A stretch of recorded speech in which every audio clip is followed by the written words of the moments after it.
One of the absolute worst mistakes I see from people, from men really of all ages, is they just can't say no. They can't look at their wife and say no. They can't look at their kids and say no. I've been guilty of it myself. When you can't say no in regards to something like buying a house, you want to provide, you can visualize the bedrooms, you can visualize the kids playing outside. The problem is, what I find is that most men are relying on somebody else to put pen to paper to tell them what to do. So here's what I see. When a man is buying a house, the number one thing that I see is that, dude, it's the realtor's job to find you a house. That's number one. It's the lender's job to take the information that you give him, what shows up on your taxes, and they will show you the max amount of house that you can buy based off of your financials. And I'm gonna do a second video later on that kind of shows you about that. But how about these things? You go out there and you want to provide for this house, and it's all based on the income right then. Well, what happens if you want a boat? What happens if you have a child and you now have daycare expense? There's a lot of what happens here, there, everywhere, all that kind of good stuff.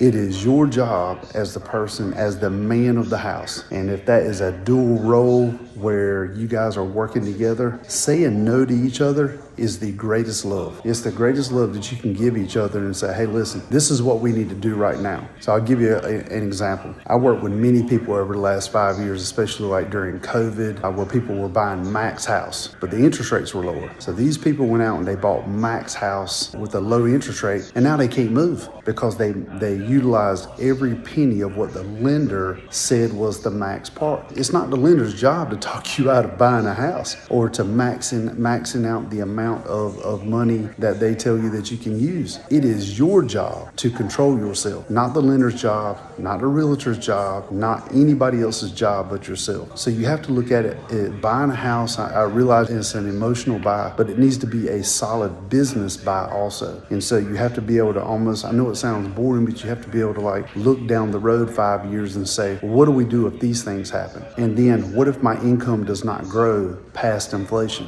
What will we do if these things happen? It's got to be a solid business transaction is the way that you really have to look at it. What happens if you don't do that? The fallout from behind it is you're stuck. You're literally stuck. I talk to so many people right now that have outgrown their houses, but they bought a house at max value with a low interest rate, and now they literally cannot move. Second video coming up later.